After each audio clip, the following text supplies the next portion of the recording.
Paborito niyo. Ang sabi diyan, ganito po, now all glory to God, who is able, pakisabi nga, able, through His mighty power at work within us to accomplish infinitely more than we might ask or think. So sabi rito sa Tagalog, purihin natin ang Diyos na makakagawa ng higit pa sa hinihingi o inaasahan natin sa pamamagitan ng kapangyarihan niyang kumikilos sa atin. Kaya nga nakuha ko itong text na to dahil malaki ang magagawa ng Diyos sa atin.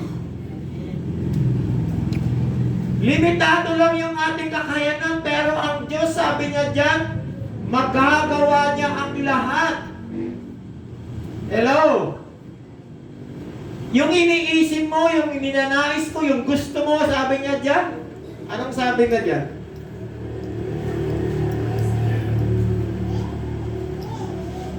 Sabi niya dyan, na higit pa sa hinihingi o inaasahan natin. Yung mga bagay-bagay na gusto natin, ibigay natin sa Panginoon at siya ang makakagawa niyan. Sino makapagpababago ng ating gobyerno? Ng ating mga leader? Tayo nga mismo, hindi nga natin mabago yung ating sarili. Hindi tayo nagkakasundo-sundo. Tapos babaguhin natin ang ating gobyerno. Eh tayo yung church. Tayo yung binigyan ng Lord ng authority, ng pribileyo na mag-pray. Pero ang ginagawa natin, paggising natin, mas tinitignan pa natin, sige. Pag may nakita, uy, ganda to post. O, ganon. Uy, okay to, post. Mga kapatid, marami na rin kami mga kinakausap ng mga pastor, personal doon. Tinachat namin. Pastor, wag ganyan. Hindi tayo tinawag ng ganyan. Alam ko yung damdamin ninyo. Sabi ko, pero hindi yun ang gusto ng Lord. Kung sino yung nakaupo, suporta natin. Antayin natin mawala yung nakaupo ngayon. Kung ano ipapalit niya, pero mag-pray tayo. Ginagano namin, kinokorek namin yung ibang ano. Kasi ang hirap i-correct nga yung mga leader. Oh, hirap i-correct ang leader, yung ating gobyerno, paano nyo i-correct? Ganun yun. Dapat mag-start sa atin, dapat tayo mismo mabago tayo. Para pag tayo humiling sa Diyos, ano man ang hilingin at iniisip natin, magagawa ng Diyos. Hello? Yun ang gusto ng Lord. Ang ganda ng sinasabi niya, very encouraging yung kanyang sinasabi, very powerful. Ang sabi sa ibang translation, talagang maaasahan at tapat sa kanyang pangako. Dahil magagawa ng Diyos ng higit pa kaysa maaari natin hilingin at isipin. Ayun sinasabi diyan. Iniisip pa lang natin, alam na ng Lord. Inihiling pa lang natin, alam na ng Lord yung pangangailangan natin. Hindi pa sinasabi ng ating mga labi, alam na ng Diyos yung pangangailangan natin, yung pangangailangan ng ating bansa, alam ng Diyos. So kailangan natin mag-pray. Church, magising tayo, wag lang post ng post. Hindi na maganda yun, hindi nakakatulong. Lalong lumalala ang problema ng ating bansa. Hello? Kung meron kayo nararamdaman, ipag-pray nyo, Lord, ito yung nararamdaman ko. Pero ang kalooban mo masunod, hindi ang kalooban ko. Gusto nyo baguhin, gusto natin baguhin ang gobyerno. Pero anong nangyayari? Nakikisama pa tayo. Sumasaw-saw tayo sa sanlibutan. Hindi gusto ng Diyos ang ganun.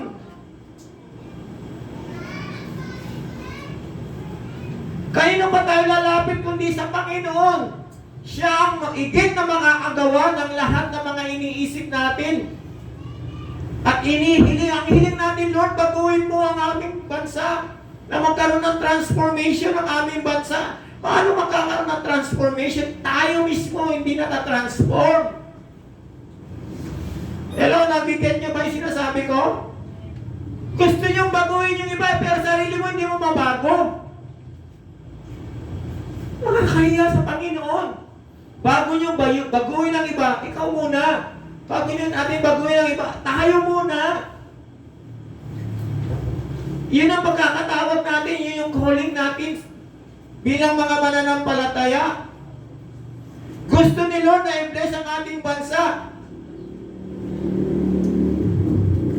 Kaya lang nga, hindi nga na nangyayari kasi nga po, hindi tayo nagkakaisa. Iba-iba yung ating ginagawa. Kaya nga napakaganda sa prayer meeting natin, sa midweek natin o sa inyong bahay, turuan ninyo ang inyong sambahan na mag-pray. Ipag-pray ninyo ang ating bansa. Huwag na kayong makihalo dyan. Okay lang talaga kung pure. Prayer rally. Hindi siya pure prayer rally. Anong pure prayer rally? May placard. Ibagsak. Marcos resign. Duterte bring back. Prayer rally ba yan? Hindi yan prayer rally.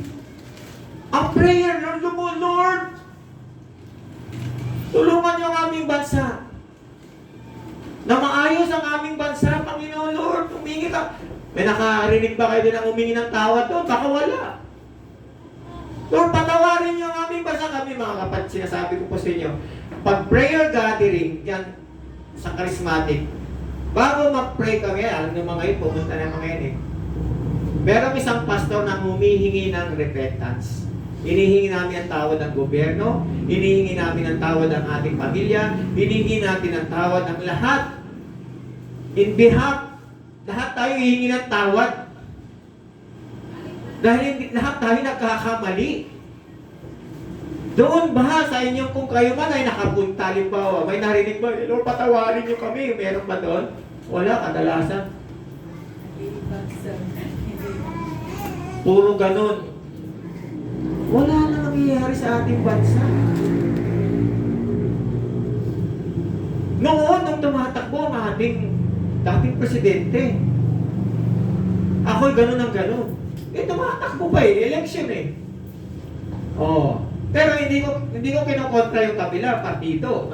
Ganun din ako, pag pumunta yung mga pastor natin dito. Pastor, ano ba yung boboto? May mga kasama ko mga pastor sa Manila, puro bina yun eh. Ikaw, ganito.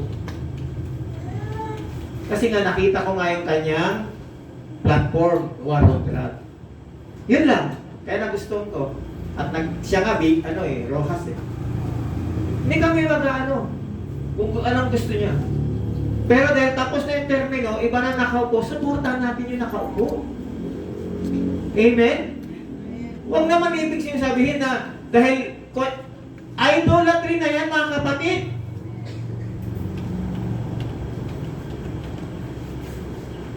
Sinasabi ko sa inyo, nasa sa inyo yan. Kung alam nyo kung tama kayo, sige, itaas nyo. Itaas nyo. Pero ang sabi ng Biblia, ang lahat ng gobyerno na nag-i-exist ngayon, itinatag ng Diyos. At ang sino mang kumakalaban sa gobyernong ito, kalaban ng Diyos. Sinabi ko na yan doon sa mga kaibigan kong pastor. Ayaw man nilang maniwala kasi nga one-sided na sila.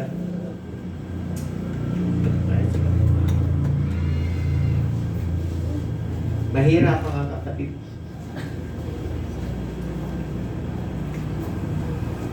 So dito napakaganda ng sinabi rito, gusto ni Lord na i-bless tayo, gusto ni Lord na maging abundant tayo, gusto ni Lord na ibigay ang nararapat at sapat para sa atin.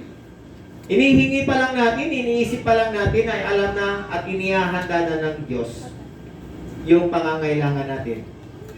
Ito pong isang teksto. 2 Corinthians 9:8. And God is able, pakisabi nga able, to bless you abundantly. O, tignan nyo, ganda no? And God is able to bless you abundantly so that in all things, at all times, having all that you need, you will abound in every good works. Ang ganda ng pagkakasabi rito, no? You will abound. Magiging sagana ka sa paggawa ng mabuti. Sa ibang translation, and God will generously provide all you need, then you will always have everything you need and plenty left over to share with others. Yun ang maganda rito. At magagawa ng Diyos na ibigay sa inyo, igit pa sa inyong mga pangangailangan para sa lahat ng panahon at maging sapat kayo sa lahat ng bagay at lagi ninyong matutulungan ng iba. God is able. Pwedeng ibigay ng Lord, punong-puno ang Diyos. Mayaman ang Diyos natin, kaya gawin ang lahat ng gusto natin. Para tayo ay makatulong sa iba, yun ang nais ng Lord. Amen? So ito yung title natin ngayong umaga. God is able. Naniniwala ba kayo dyan? Amen. Yun pa lang sa teksto natin na dalawa eh. Kung hindi kayo naniniwala dyan, wala. Pero kung naniniwala kayo sa Diyos na ating sinasamba ay kaya niyang gawin ang lahat. Naniniwala ko.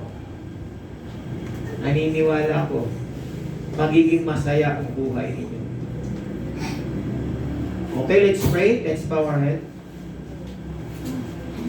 Ama namin makapangyarihan sa lahat. Kayo lamang, Panginoon, ang makakagawa ng lahat ng gusto namin na gawin, gusto namin makamtan. Wala pong imposible sa inyo, Panginoon. Ang posible sa tao ay imposible sa inyo, Panginoon.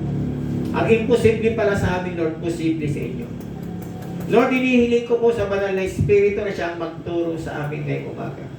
Nawa ang mga salita mo na aming binasa, ito po ay patuloy niyong iukit sa aming mga puso at isipan.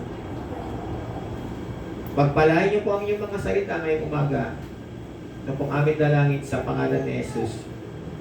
Amen. Ito yung tanong, mga kapatid. Makinig po tayo ha. Ito yung tanong. If God is able to provide all our need, then what will be our response? Kung kayang-kayang ibigay ng Diyos ang lahat ng pangangailangan natin, ano ang tugon mo, kapatid? Ano ang tugon natin sa Diyos? Pangalawang tanong, if God is capable to do anything, then what will be our reaction? Yan. Ano ang magiging tugon natin? Ano ang magiging reaction natin? Kung ang Diyos ay able na gawin ang lahat. Tanungin ko kayo, kung meron kayong nabasang comment, ang Diyos ay, sabi ito, ang Diyos ay, God is able. Yun yung tanong. Ayun yung sinabi sa ano. Ano ngayon ang reply mo o magiging tugon mo? Kung nabasa mo yun, lumagpas lang siguro. Kasi iba na ngayon ang nangyayari, mga kapatid, hindi na masyadong pinapansin si Lord. Ang pinapansin natin yung mga negative news, negative na mga bagay na gusto natin i-input sa ating ulo. Pero yung kabutihan ng Diyos, hindi na natin nakikita. Hello? Paano natin mababago ang sanlibutan ang ating bansa kung ganyan ang tayong mga Kristiyano? Ang galing lang natin magsalita, pero wala sa gawa. Kita natin, mga kapatid, nakakalungkot eh. Sabi natin, ang gulo-gulo na ng ating bansa. Anong ginagawa natin, mga Kristiyano? Nagpipray pa tayo. Nagpipray ba talaga tayo na baguhin ng Lord, na magkaroon ng pagbabago ang ating bansa? Nakalungkot, mga kapatid, maraming ngayong ginagawa ang ating gobyerno, hindi ko siya tinatas, pero maraming ginagawa ang ating gobyerno na maganda. Kaya nga bagong Pilipinas, hindi lang nakikita ng tao kasi maraming nakapost sa mga negatibo. Hindi nakikita yung kabutihan ng ginagawa ng ating gobyerno. Wala natin, mga kapatid. Ang ibig ba natin sabihin, mas magaling pa tayo sa gobyerno? Sinasabi natin, God is able. Kaya naman niyang gawin eh. Kaya niyang gawin, kaya niyang baguhin ang ating bansa. Kaya niyang ayusin ang ating gobyerno, kaya niyang ayusin ang mga leader natin. Pero, mag-pray tayo. Pray, pray. Lord, patawarin mo ang aming nasa katungkulan. Patawarin niyo ang aming mga national leader. Patawarin niyo ang aming mga local leaders. Patawarin niyo kami, Panginoon. Marami kami pagkukulang. Hindi kami nananalangin everyday para sa kanila. Yun yung dapat gawin natin. Hindi ko, may nakita kayo, sige banat ako po. Ano na mangyayari sa ating bansa? Wala na. Pag sa palagay nyo ba, pag umupo uli yung dati, ganun, mababago ba? Hindi. Kulang tayo ng prayer. Hindi ko sinasabing magaling yung nakaupo ngayon. Hindi ko sinasabing hindi magaling yung nakaupo dati. Ang gusto kong makita ninyo, meron tayong pagkukulang bilang mga tinawag ng Diyos. Ang laki ng pagkukulang natin.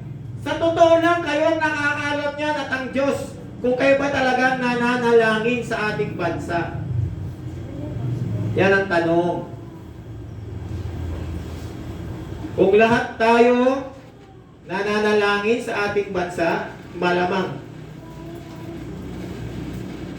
Baka sa susunod, ay mga bago na yung leader natin, yung pag-pray natin na yung mga uupo, yung meron takot sa Diyos, yung handang maglingkod sa tao, hindi puro gahaman sa salapi, kapangyarihan, katanyagan, fame, money, and power. Kaya nga na, ganyan ang politiko natin ngayon eh. Kaya nga sila gusto umupo lahat kasi nga sa king. Eh kung wala silang makukuha eh, bakit? Baka ayaw nilang tumakbo, tayo na lang ang tatakbo, magiging businessman na lang sila lahat. Eh wala silang kikitain sa gobyerno eh. Tayo na lang ang uupo para kahit na bigyan lang tayo ng sahod 30,000. Wala namang corruption, di ba? Ganun yung mga kapatid. Kung gusto natin mabago, magsimula sa atin. Amen? God is able. Kunin natin yung acronym na able, yung meaning ng able. Bibigyan natin ng kahulugan. Letter A, acknowledge is power. If God is able, dapat ina-acknowledge natin yung kanyang kapangyarihan. Amen? Ang ibig sabihin ng acknowledge means recognize, allow, consider. Ang sabi sa Proverbs chapter 3 verse 5 to 6, trust in the Lord with all your heart. Do not lean on your own understanding. Kita nyo? Yung mga nangyayari ngayon, trust in the Lord. Ang sabi niya, trust in the Lord with all your heart and do not lean on your own understanding. Limitado lamang yung ating kaisipan, yung ating pangunawa. Pero si Lord, alam niya lahat ng nangyayari sa ating bansa. Kaya nga sabi niya, do not lean on your own understanding. In all our ways, acknowledge Him and He will make straight your path. And He will make your path straight. Acknowledge natin ang Lord. Lord, Ikaw ang nakakaalam ng lahat. Ikaw ang nakakahigit. Pagkakatiwala namin sa iyo ang aming bansa, Panginoon. Papaubayan namin sa iyo ang mga nangyayari, Lord. Tulungan niyo kami. Dahil wala kaming magagawa kung wala ka, Panginoon. Gusto namin mabago, magkaroon ng kapayapaan ang aming bansa, magkaroon ng kaayusan ang aming mga kababayan, hindi magkaroon ng division, lalong-lalo na sa body of Christ.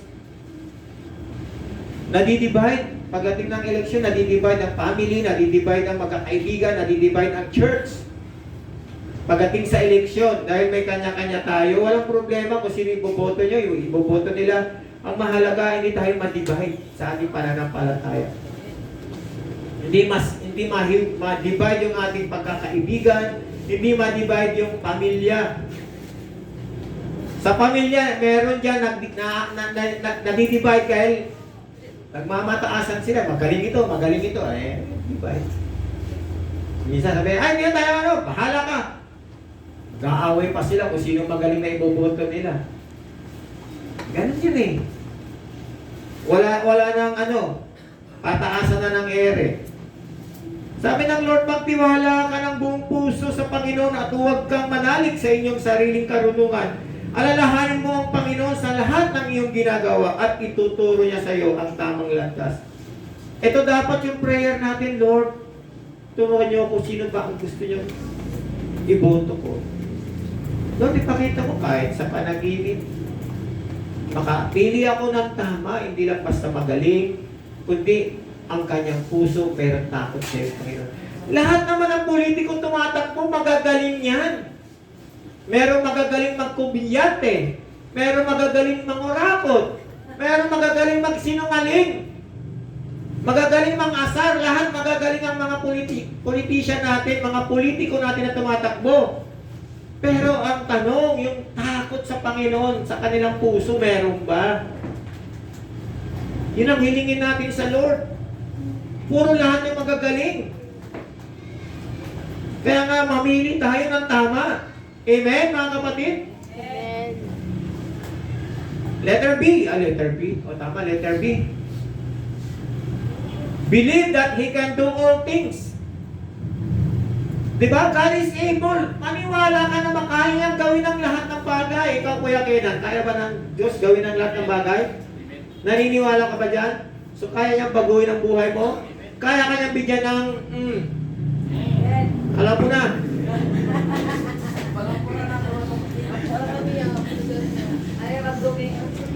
Hindi, bibigyan ni Lord ng ano yan. Makakasama. Bibigyan ni Lord yan. Nag-iisip pa lang yan. Para magiging masayang buhay niya. Pero dahil kung ayaw niya, wala na tayong magagawa. Di ba, Kuya? Oo, doon siya masaya eh. Okay lang kayo na. Huwag natin pangunahan yung ano ni Kuya Kenan dahil doon siya masaya. Para si Pablo. Single forever. No? Believe. Ito po yan, oh, mga kapatid. Mark chapter 10 verse 27. Jesus looked at them and said, with man it is impossible, but not with God. For all things are possible with God. Yun ang ano po, di ba? Tinignan ni Jesus at sinabi sa kanila, hindi ito kayang gawin ng tao, ngunit hindi ito imposible sa Diyos, sapagkat lahat ng bagay ay kayang gawin ng Diyos. Kaya ngayong mga nangyayari sa ating bansa, bigay natin sa Panginoon. Kaya ng Lord gawin yan. Ayusin ang ating bansa. Magkaroon lang tayo ng tamang pananaw. Kaya ba, mga kapatid? Hello? Kaya bang gawin? Na magpo-post, wala na magpo-post ng mga bangag-bangag dyan? Di ba kayo nalulungkot, mga kapatid? Ako, alam nyo, may akong kausap na pastor na nag-meeting kami, exicom na yan, mga magagaling yan, mga pastor. Meron tatlo nag-uusap-usap. Pinag-uusapan si bangag-bangag. Edi, sabi ko, pastor, pwede ba ako makisingit sa inyo? Kasi exicom kayo, mag-meeting kayo bago mag-meeting, kwentuhan alam niyo, pastor, huwag namang ganun. Sabihan ba naman ninyong bangag yung presidente natin? Naniniwala ba kayo at tinatutunayan ba ninyong bangag? Hindi ba kayo na ano sa sinasabi ninyo? Pastor, tumahimik na lang sila. Sabi ko, paano na lang? Halimbawa lang ako, pero hindi ko gagawin to. Hindi ko pinisabi. Halimbawa na lang, sabi ko sa inyo na bangag din si Duterte. Ano gagawin niya? Awayin niyo ako? Huwag na tayong magsalita. Mas maganda na lang ipag-pray, di ba, pastor? O nanahimik na lang. Ganun naman yan eh. Ano lang eh, mag-correcta lang tayo. Alam ko yung damdamin niyo. Pero huwag niyo naman sasabihan na ganun ng presidente. Tapos, ay, teka. Baka matumba yung gitara natin eh. Baka matumba kasi nagkaroon na tayo dito ng ano, nabasag yung bass noon, natumba. Para magiging pastor na to, sir ah. Pagpunta mo doon, umakyat dito eh. Thank you Lord, na maging pastor yung balang araw. Sabi na natin, ilan taon na yan, sir? 3. Sabi na natin, 30 years from now. Diyos ko po, buti ko pa yun. 92 na ako nun. Wala na. Thank you, Lord. So, di ba, no? Sabi rito sa Luke 1:37, for God, nothing will be impossible. Yan ang anin natin, mga kapatid. Magtiwala tayo sa Panginoon, magtiwala tayo sa Diyos. Kung gusto natin magkaroon ng pagbabago, maayos ang ating bansa, ang ating sambahayan, ipagkatiwala natin lahat sa Diyos. Amen? Believe, magtiwala tayo sa Panginoon. Yun ang maganda, kapatid, yung pagtitiwala. Dahil kaya ng Diyos pasaganahin ang buhay natin, ang bawat isa sa atin. Ang dami, ganda oh. Thank you, Lord. Ito yung susi para tayo ay umunlad, maging masagana yung ating pamumuhay, ay magtiwala tayo sa Panginoon. Amen? Amen. Letter L. Ito maganda. Love God at all costs. Kahit ano ang nangyayari sa atin, mahalin natin ang Lord. Naiiwan na si Lord eh. Naiiwanan na.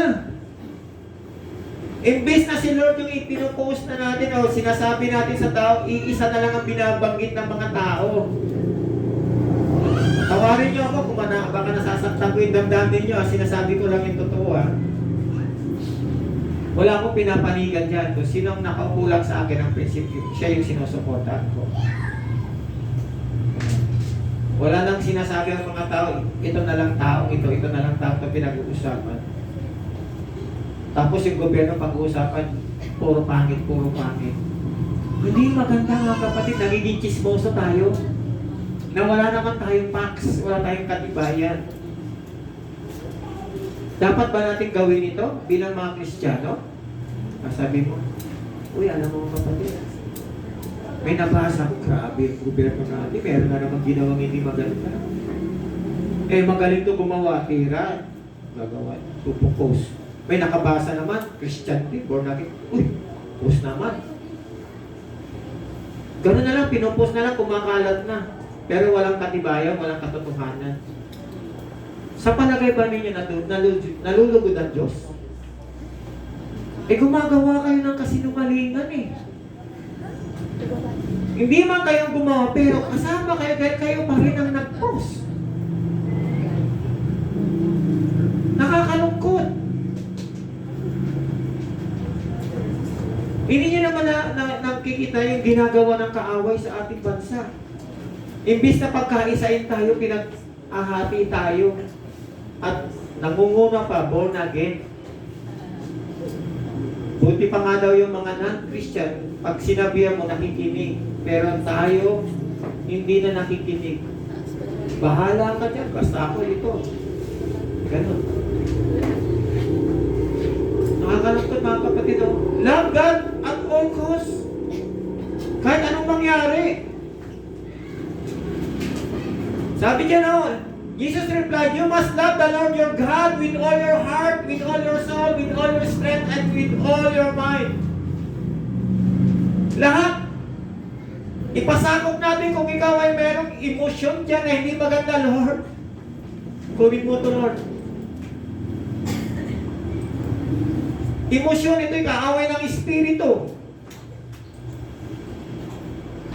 Yung puso natin sa lawaan, kung ano yun nakukuha natin siguro, yun tayo, pero pag wala na tayong makuha, bahala ka dyan.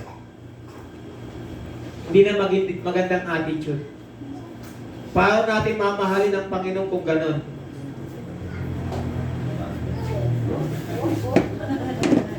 Doon, saka doon. Baka matawag ka ni Papa. Oo, bibili ng candy si Papa. Bigyan ko nga ng ano yan. Sir, may biscuit yan o sa ano? May biscuit yan sa lamesa. Asan na ako? With all your heart, with all your soul. Wala. Wala ko. Mahalin natin ang ating Panginoon. Kung mahal natin talaga ang ating Panginoon, gagawa tayo ng mga tama. Huwag, yung nga sinasabi ko, dahil alam nyo bang marami sila, susunod kayo kahit mali. Dahil dito kukunti, ayaw yung sumama. Susundin nyo yung marami dahil marami kahit mali. Hindi. Mag-ingat tayo mga kapatid. Mag-ingat tayo mga kapatid. Bantayan natin yung puso natin. Ito yung lagi ko sinasabi, guard your heart above all else. Ito yung magdidetermine na ng ating buhay, yung puso natin. Huwag kayong padadala. Kaya ko sinasabi sa inyo ito mga kapatid, kasi ito na yung nangyayari ngayon. Trend. Trend na to. Kahit mali, sige. Sige na lang ng post sa mga kagaya rito sa atin, yung RPN, DXKS. Akala ko ba ang mga nasa news o mga nasa mga anchor o journalist, sila, wala silang pinapanigan. Kumbaga, sila yung bang nasa gitna sila, sige na lang ng post eh. Punta sa ganito, punta sa ganito, prayer rally. Wala namang prayer rally dyan. Lalo lang iinit ang ulo ng mga tao. Ang gawin natin, mag-pray tayo. Kung ginagawa nila, hayaan natin sila dyan. Mag-pray lang tayo sa bahay. Sabi natin, Lord, ito yung nangyayari sa amin, Lord. Kayo kung nakakita ng bawat puso ng tao. Kayo nakakaalam kung ano mabuti at mali. Kung meron man nangyayari, Panginoon, na hindi na maganda sa inyong paningin, patawarin nyo kami. Kayo mismo humingi ng tawad. Hindi yung, Lord, patawarin nyo sila. Hindi. Patawarin nyo kami. Ganyan ang prayer. Hindi lang sila patawarin nyo si kaya. Hindi. Patawarin nyo kami.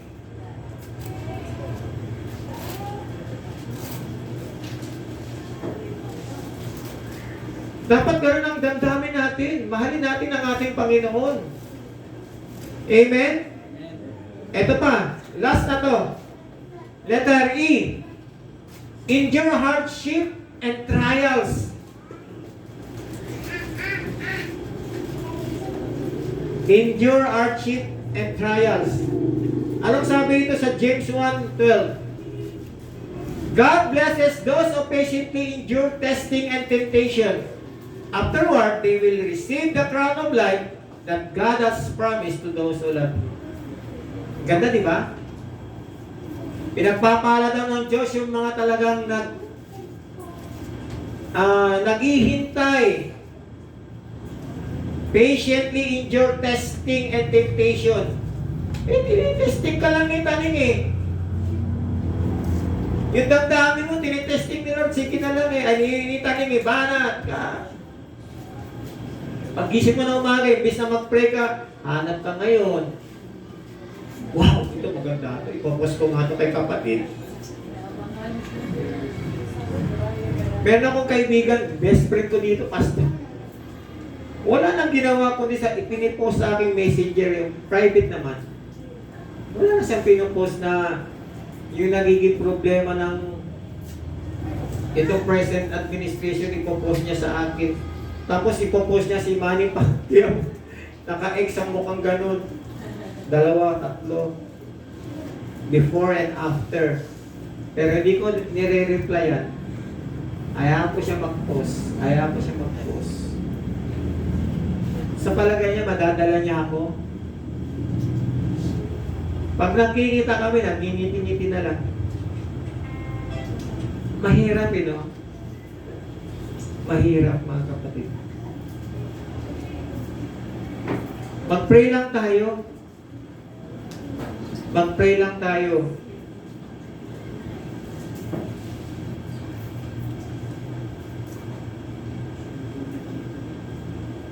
Meron nga akong ano ewan ko lang kung gusto nyo, i-PPM ko na lang personal sa inyo. Panoorin nyo, maganda to. Para malaman ninyo yung mga nangyayari. Ayaw kong i-post sa public, ayaw kong i-post sa mga ano, i-personal ko na lang sa inyo. Mapalad ang taong nananatiling matatag sa kabila ng mga pagsubok dahil pagkatapos niyang magpagtagumpayan ang mga ito, tatanggapin niya bilang gantimpalang buhay na walang gan at ipinangako ng Diyos sa mga nagmamahal sa Kanya. Pagsubok lang naman ito nangyayari sa atin eh. Tayo kasi mga kapatid, masyado tayong ina-idolize yung mga ano natin eh. Yung iba nga dyan, sige, tinataas na tinataas to, pero anong nangyayari doon sa mga nagrarally, hirap na hirap ang buhay, pero yung itinataas nila, masasarap ang buhay. Huwag ganun. Huwag ganun mga kapatid. Kung election yan, rally, sige po na tayo. Rally yun eh. Para suporta, di ba? Yung di rally ba nangangampanya, suporta yan eh. So, suporta ka na, pero yung rally na ibagsak, iba yun. Yung rally, susuportahan mo yung kandidato mo, maganda yun. Pero kami kasi mga pastor, ayaw namin bawat, hindi pwede kasi kami nagpapakita sa ganyan. Non-partisan kasi ang pastor. Mapupulaan ka, paano dito, kapit ka dito, bumagtalo to, paano ka kaya dito, mapapahiya ka. Ngayon, dito ka, binoto mo, ito nanalo. Nakita kang dumikit dito, wala kang pabor dito. Ihingi tayo ng gamitin ng mga government facilities, hindi magamit iba binoto nyo Ganun sila. Kaya hindi pwede sa amin ganun. Hindi pwede sa amin mga pastor ang magpakita ng one-sided. Kaya pag may pupunta rito, Pastor! Sino yung bumoto mo?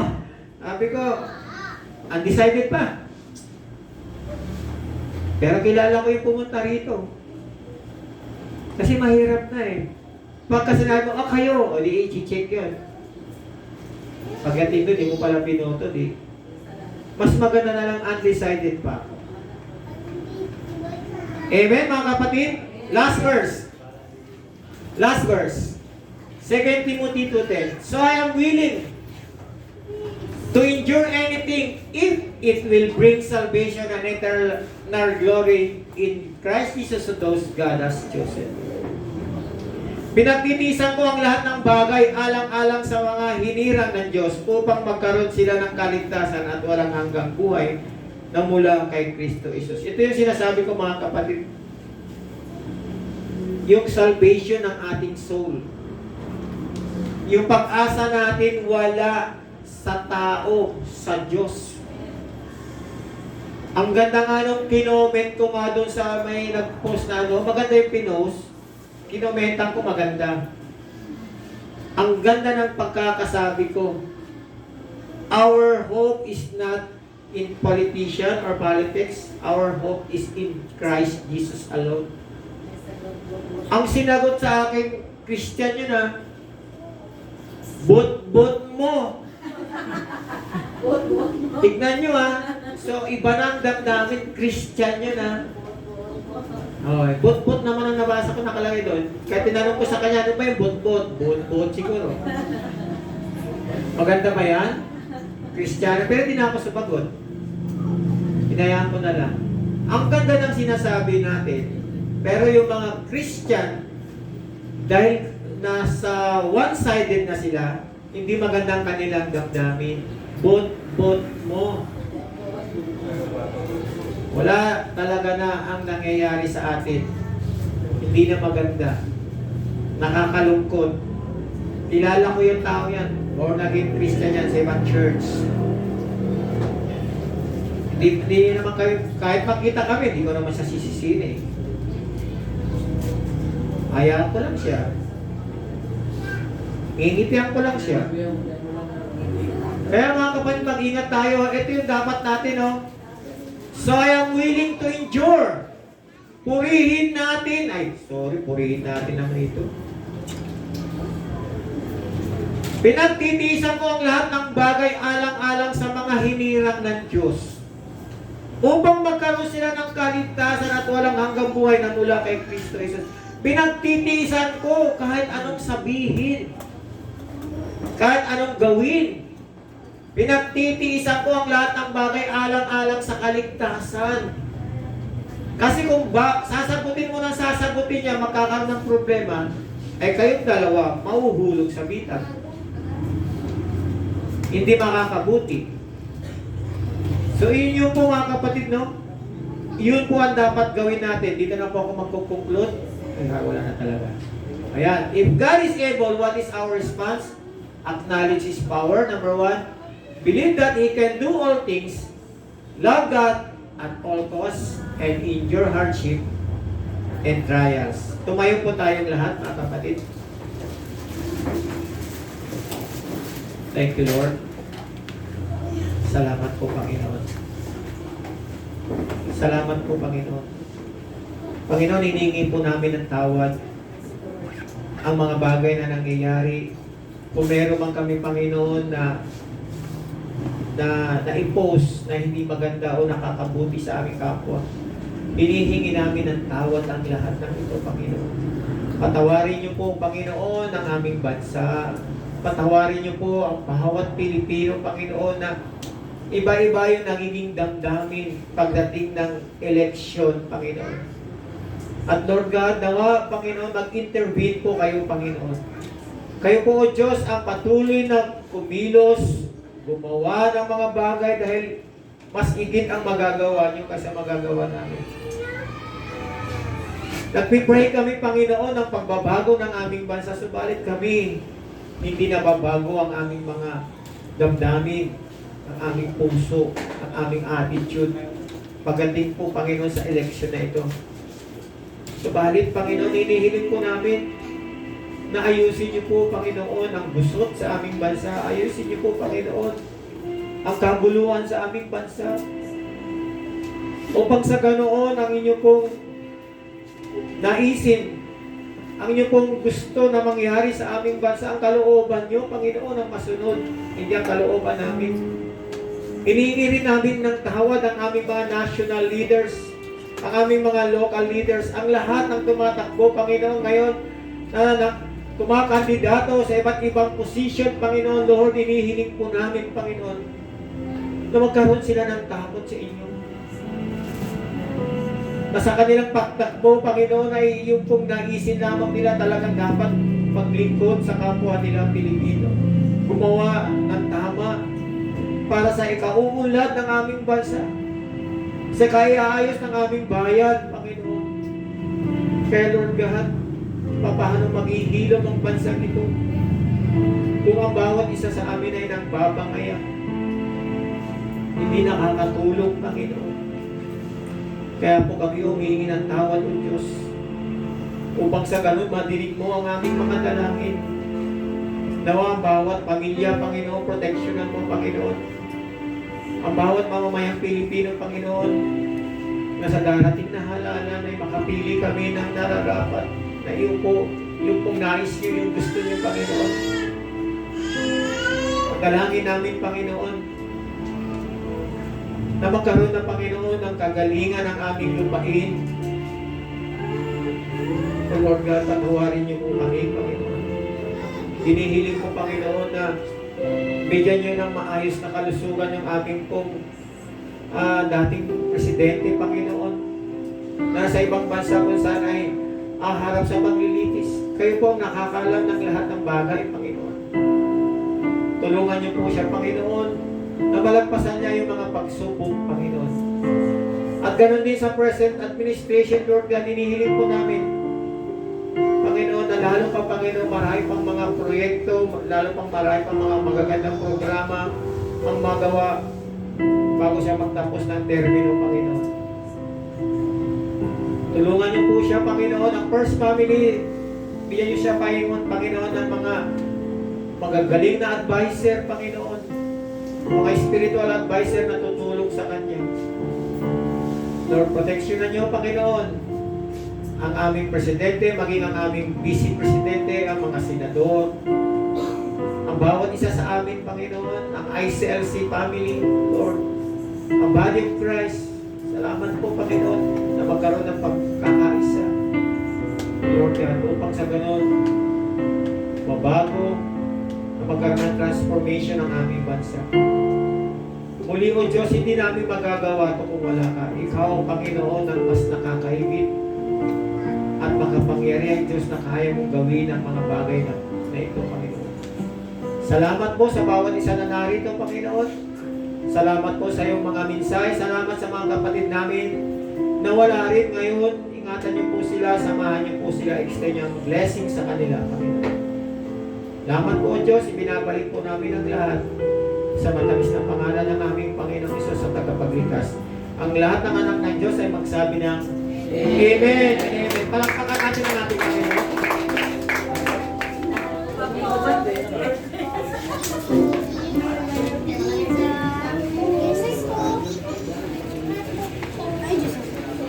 Oh, may birthday. Ayan, birthday.